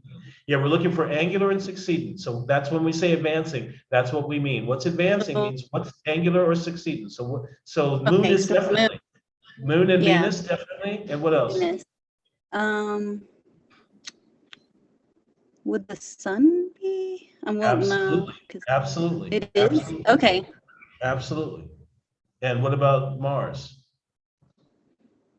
I guess Mars would be 2. Absolutely. So this is 1, this is 7, this is 10, this is 4. Yeah. So those, absolutely. And so would Jupiter. So the advancing planets are Jupiter, Moon, and Venus, Sun, and Mars, and Mercury. Oh, and Mercury too. Yeah, because it's there in the first. That's 6 of the 7. So we know whatever's going on with pretty much everything. So we know whatever's going to happen with this one is really going to happen. Is really going to make happen. So the first connection that I see, obviously we talked about that one together, the moon to Venus, right? Right. But here's another one, Sun to Jupiter. Yeah. And it's almost exact, 20 minutes away. So Sun is applying to Jupiter. The Mars just left the Jupiter. Right. Anything else? So the Mercury. Mercury's leaving as well, I guess. Yeah, very good, excellent. So really, all we have is Moon, Venus, Mars, Jupiter. Those are our 2 connections. Is there any kind of translation of light or anything happening? Now, there could have. Oh well, yes, there is. So there will be, rather. When the sun finishes with the sextile to Jupiter, he will translate the light from Jupiter to Mars. To Mars. Okay, I see that. Right?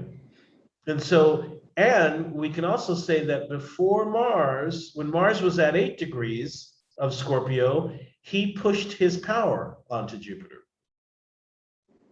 But now since it's a separating aspect, right? So he recently pushed his power onto Jupiter, but now it's a separating aspect, so it's done. So this shall I call it system between Jupiter, Sun, and Mars is rather important. And of course, the Sun is the ruler of the 10th, and also the ruler of, and Jupiter is the ruler of the 5th. So fifth, and he's the eighth too? No, he's the second. Oh, second and fifth. So this is definitely something around money. Now, unfortunately, Jupiter's in Virgo, right? Jupiter's not his own sign, but Mars is. But Yeah. unfortunately, Mars is what? Combust. Combust, yeah.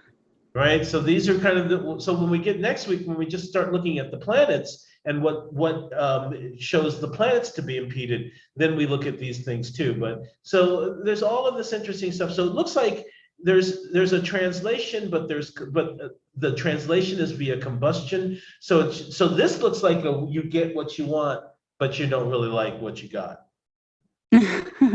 Right? Because it happens easily, but you get burned in the process. That's what this looks like. Okay, let's look. And that would be, once again, money, career, the person, the money, the career, the things that we enjoy. Very interesting. Hanson Juju, I love that name. I do. Okay, Pans and Juju. What's advancing? Okay, pretty obvious, the Saturn and Jupiter. Oh, yeah. And then the moon, because she's within 5 degrees of the IC. Right? Yep, We were talking the about that opposition. definitely. Right? Remember you were asking me about the Jupiter with this chart and what's going on. Okay, so is the Sun, Venus, Mars. Sun. Yeah, the Sun, Venus, Mars. That's all advancing as well. Would Mercury be 2 or no? No, I would say no, because it's within 5 degrees of the 12th house. It's too far. Okay. Yeah, but good question. So what's advancing? What's whatever? So we know, not advancing, what's in conjoining. These planets are conjoining Mars. Yeah. And Jupiter is disregarding Saturn, right? And this is just a little bit too far away for the opposition, but it's going to happen. It's imminent. It's going to happen any moment. But it's really this thing. It's really this translation. Venus is translating the Sun to Mars, and she's also besieged by the Sun and Mars.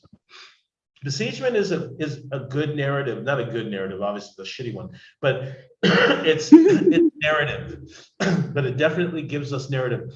This is going to be a 9th house, 10th house, 9th house, 10th house, 1st house narrative. So so we may have, and especially difficult with 10th house. So we already said that there could be problems with mother, but there also could be problems kind of getting the career settled. Or if there aren't problems getting the career, there could be lots of backbiting and fights and gossip, and just think both of these planets are exceedingly hot and dry, really super competitive. It can be super competitive. It can be really, like I said, backbiting and mean bullying. So would it probably affect like the self-esteem or absolutely? Yeah. Already there's a depressive element to the chart, right? And so this stuff that would affect, and it might also happen during higher education too. It might also be something that went from school, that kind of starts when they start going to school and then start going off into the career life. But now this person's young; they're only 21. So it would be interesting to find how it's affecting them. How it's affecting their 9th house right now. Yeah, right now. Because they might, right, because they either are in college or they're not, or whatever, like what's going on, because it will be affecting the 9th house and it will be affecting the 10th house. But it will be most affecting the 10th and the 3rd. And so if this person has a sister, this is really affecting the sister. Interesting. Right, because it's ruler of the 3rd, Venus is the ruler of the 3rd, so if it's affecting the sister, then the sister is badly affected, and there could even be bodily harm. Oh wow! Right, because now you Mars, would say the sister because the moon is in the 3rd. Is that why? No, we say the sister because Libra is on the cusp of the 3rd, making Venus. Oh, I see. I see. Okay. Yeah, so she's ruler of the 3rd, which makes this the body of the sister. Gotcha. Right, because it becomes the 1st house. 3rd house becomes the 1st house of the sister. So this makes it the body. Mars is already injuries and violence. The Sun, let's see. Okay, No, I'm not going to. This person could have a sibling who's gone through some kind of physical violence, had a threat to their life. That's what this looks like. That could be possible.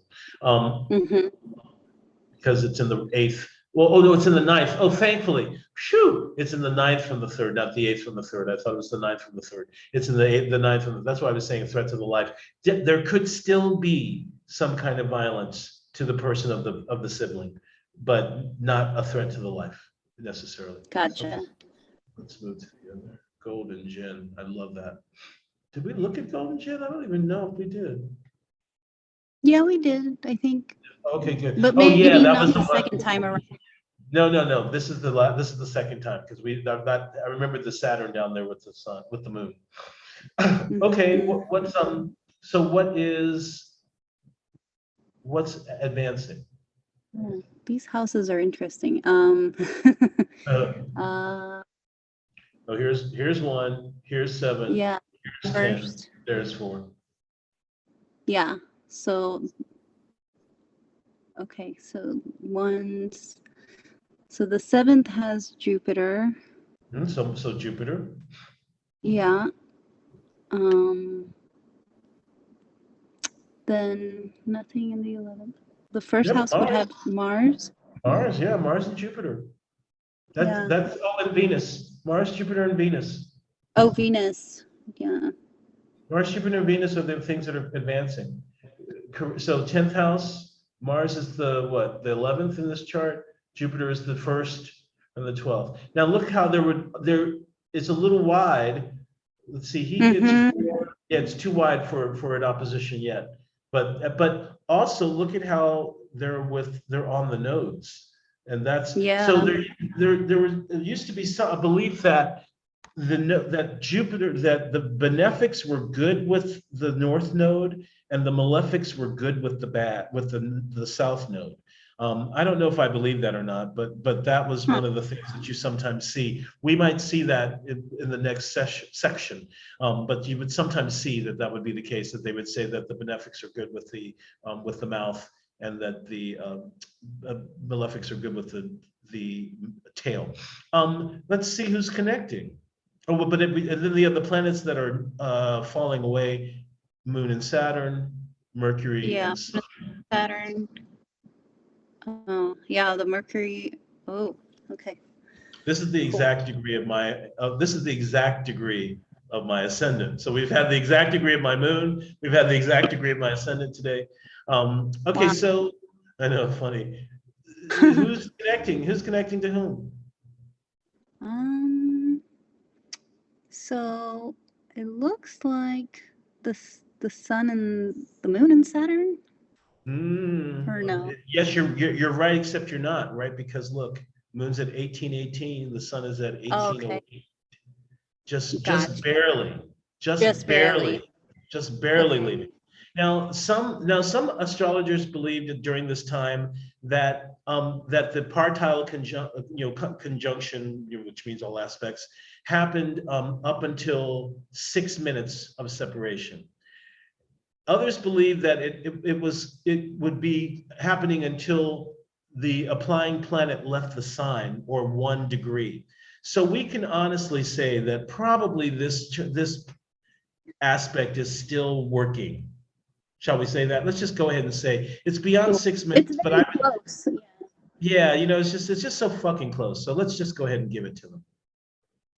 Right, let's just give it to them. Let's give them something. I mean, they've got an exalted planet in the 1st house. That's fantastic. They've got an exalted in the 7th house. That's fantastic. So I mean, and the exalted benefic in the 7th house. So that's really wonderful. So that's lovely. What else did we see? So that's it. But that's the only conjunction. This is the only one. Oh wait, no. Yeah. Mercury. Oh, the Mercury. Saturn. Yeah. Saturn. And well, yeah, Mercury, Saturn. That's the only real one. Mercury, Saturn. Wait, Mercury, Venus too. Mercury, Saturn, and Mercury, Venus. So how 7. Mercury? Mercury's in Libra, which is okay. Gotcha. 60 degrees away from Leo. Gotcha. Okay. Yeah. So that one works. I thought there were none in this one, but there are. Mercury, Saturn by trine. And look, oh, this is a trine. Oh, wait a minute. This is a mixed mutual reception. What do I mean by that? So remember, we can do mutual I don't reception. remember. Okay, we do mutual reception by two things, by domicile and by exaltation. In this case, Saturn is in the domicile of Mercury, and Mercury is in the exaltation of Saturn. Oh, I see. This is a mixed mutual reception. And it's applying. This is very strong. So whatever is going on between Mercury and Saturn will be really should be in good shape. And look, Mercury rules the 7th house. This person should be quite smart too, because Mercury Saturn usually represents intellect. They might usually Mercury Saturn is usually an engineer. I'm interested in seeing if Golden Jinn is an engineer. And also, so two things are showing that they'd be relatively good. There's three things really. There's this mutual reception between the ruler of the 7th and the ruler of the 2nd. So there might be good money. That also so the marriage might bring them good money, kind of like what's happened with you. The Jupiter in the 2nd is also a possibility of there being good money. There being money in the 2nd for the lover. Then the ruler of the 2nd from the 7th is on the part of fortune. Oh, gotcha. Then this Mercury is the ruler of the part of fortune. So the ruler of the 7th is the ruler of the part of fortune as well. So it looks like this person should do quite well as far as gain is concerned through marriage or through partnership. Yeah, that's true in my chart as well. Even though I didn't put the part of fortune on the chart, my part of fortune is in Aries, which is also ruled by Mars, and the Mars is in Capricorn. So yeah. Okay, all right, and the ruler of the 7th. Exactly. Yeah. Oh, perfect. Exactly. So in this case, we don't have an exalted planet, but we have a really, really strong reception, making it, helping it to act as though it is. And then the fact that it rules the part of fortune and the ruler of the 7th, and there's this exalted planet in the 7th, and there's Rahu. And then here's the other thing. When we talk about triplicity rulers, who are the triplicity rulers of the air triplicity? It's daytime, Saturn, Mercury, and Jupiter. Oh. This person should do This person should do very, very well with relationships. Now the Saturn's in the 6th house, which could be better, obviously, and Mercury's in the 9th, which could be better, obviously. But notice that Saturn. Now here's another thing, though.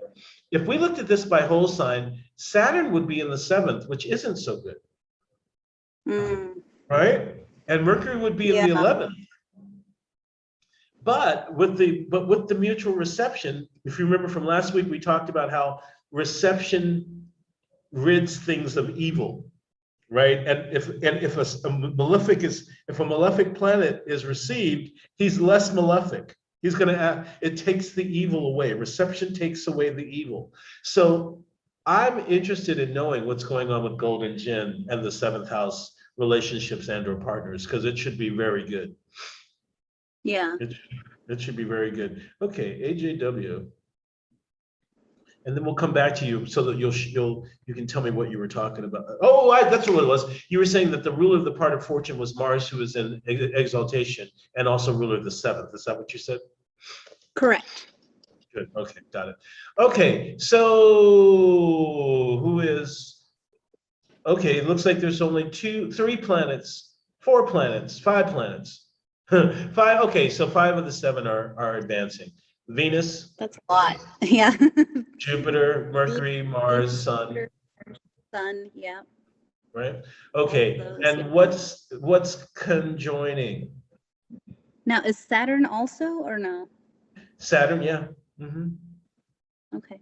Saturn advancing, definitely. He's in the 11th. Okay. Yeah. So anything aspecting him? Yeah, Mercury is applying to Saturn. Look at that. Mercury's applying to Saturn by square. What kind of square do you think this? What kind of square would you say this is? Well, I don't know. It does not look beneficial because It's the 8th extremely house beneficial flying to for the Saturn. 11th. It's extremely beneficial for Saturn. Why? Oh, for Saturn, but not for Mercury because of it being in the 8th house, right? Yeah, well, not necessarily for Mercury for maybe a few reasons. One, he's squaring Saturn. Right? And two, he's in the 8th house. But it's a good one for and Saturn. it's also ruled by Saturn, right? And it's The also 11th ruled house. by, well, by exaltation, it's ruled by Saturn, but it's in, exactly. So Mercury is in the exaltation of Saturn, and he's applying to the square of Saturn, who is in his own sign. So Mercury is pushing nature to Saturn, who is receiving him from his own sign. So Saturn can actually help this Mercury out, in my opinion. Got it. Okay.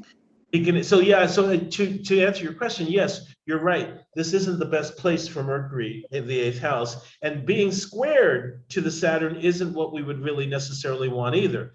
But because of Saturn's position, his local determination and his own sign, he has a certain largesse that he can extend to planets that he's an aspect to.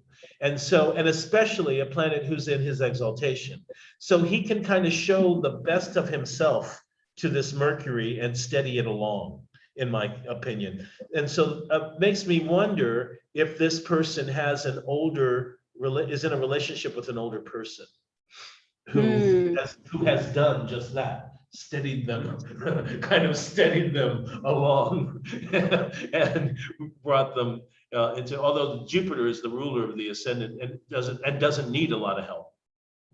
Right. But the Jupiter's also opposite of the Saturn. It's true, right? So the Saturn is, and that we don't like as much, right? No. Because Capricorn is the fall of Jupiter. And also because it's in opposition to Saturn, so that we don't like as much. But thankfully, it's disregard, right? It's separating. What else? So Sun is separating from Mars. Venus. Oh, Mercury is also applying to the sextile of Venus, and Mercury has pushing nature.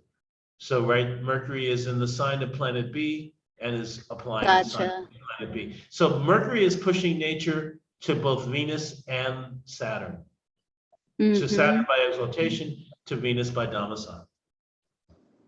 So, the next question, of course, as you know, is, because the last thing, how you know an amateur from a professional, or someone who really knows what they're doing, is the amateur will tell you all the steps that they're doing, and the professional will just tell you what's going on. And so we're in that amateur place where we know what all the steps are. We now want to know what all the steps imply when we translate them into behaviors and life experiences. Gotcha. So that's our session for today. And it moves kind of swiftly, but I think I'll continue doing what I've been doing, which is start with examples of things that we've already looked at, and then go on to the next thing from there. Do you have any general questions about stuff that we did today?